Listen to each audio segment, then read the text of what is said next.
Outra coisa que vem muita dúvida também quando o cara está iniciando, mas está um pouquinho mais avançadinho. TDD. Onde vocês acham que TDD faz sentido? Ou em quais momentos TDD faz sentido? Para quem não sabe, TDD, Test Driven Development, é uma técnica onde você escreve o teste automatizado e depois escreve o código. Eu vou reformular minha pergunta aqui. TDD ou testes unitários, onde ou quando vocês acham que faz sentido? Juliana, tenho esta dúvida. Já estou há 1 ano e meio trabalhando no front e nunca via nada de TDD no front. Pessoal, TDD faz mais sentido no back-end. E TDD aqui eu estou falando TDD especificamente para testes unitários, tá? Então eu vou falar novamente. Testes unitários que testam unidades da sua aplicação, testam uma função, testam uma variável, eles fazem mais sentido no back-end. Por que fazem mais sentido no back-end? Porque no back-end geralmente é onde estão as regras de negócio. E regra de negócio tem que ser função pura. Não é que tem que ser, mas se não for, vai dar ruim. O que é função pura?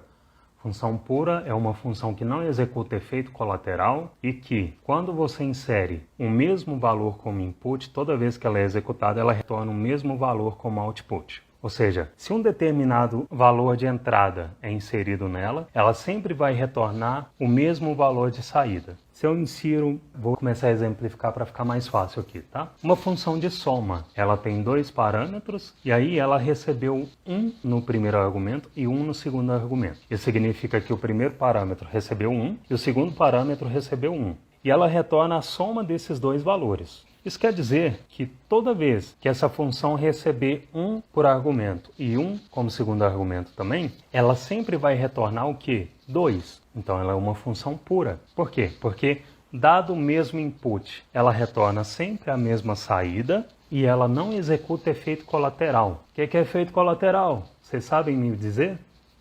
Uma função pura, por definição, ela é mais previsível que uma função não pura, porque uma função não pura, como a gente está falando aqui, ela tende a executar efeito colateral.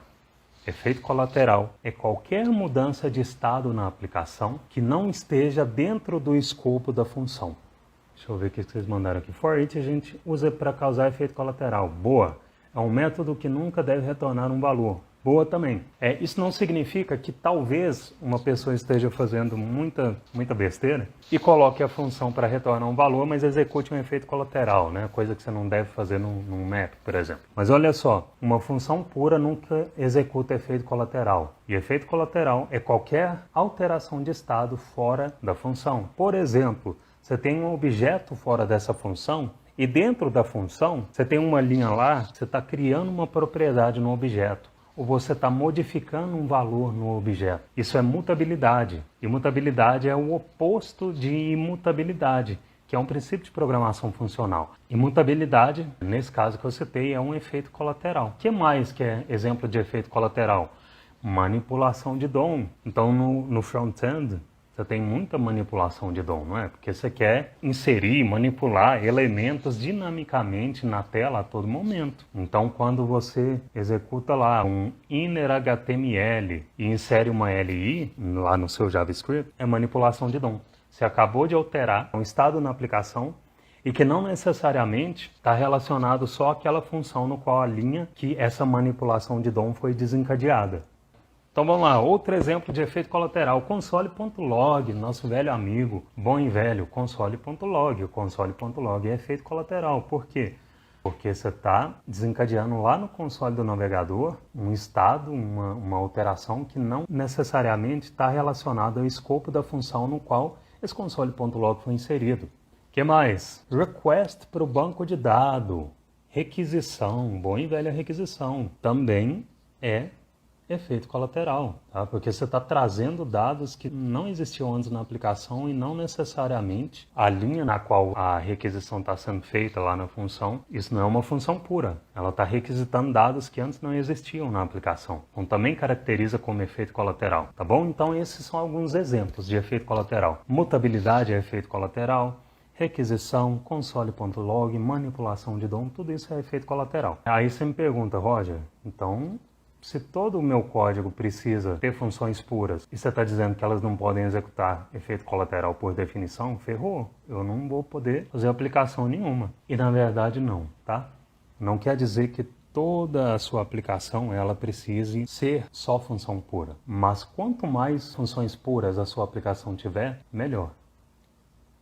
Porque isso vai facilitar com que elas sejam mais testáveis. E aqui a gente volta, eu expliquei isso tudo só para voltar aqui nos testes unitários ou no TDD. Regra de negócio geralmente deve ser função pura. Então, por exemplo, você pega R$100 emprestados com o banco, você tem um mês para devolver e todo dia você vai pagar 3% de juros. Essa lógica dessa regra de negócio, ela pode ser uma função ou várias funções. Só que todas elas precisam ser puras. Essas funções não podem ou não devem executar efeito colateral. Você concorda que se você recebe um input, um número, você recebeu 100 lá como input dessa função, ela precisa retornar exatamente, ela não pode retornar outro valor que não seja os R$100 mais 3% de juros ao dia. Ela não pode retornar outro valor senão esse. Então, por isso que regra de negócio precisa ser função pura. Função pura são os tipos de funções que você deve priorizar ter na sua aplicação. Não que você não vá ter outros, tá? Uma aplicação web sem efeito colateral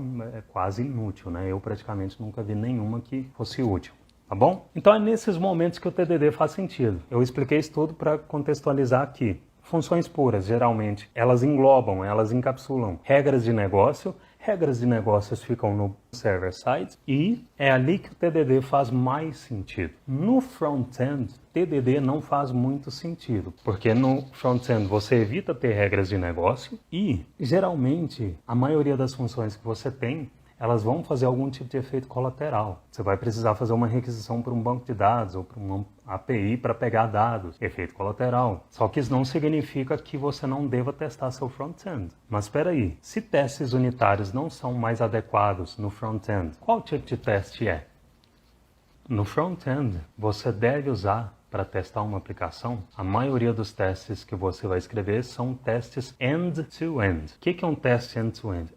Teste end-to-end é um teste que testa a sua aplicação no navegador como se o usuário estivesse usando ela. Por exemplo, um exemplo de teste end-to-end, tá? Que você pode escrever para um e-commerce. Você pode escrever um teste em que o usuário conclui uma compra, ou seja, um teste para o seu checkout. E aí você escreve a função ou as funções que executam esse teste, você vai lá e testa. E é assim que você escreve testes automatizados, a maioria deles, pelo menos, para front-end, para aplicações front-end.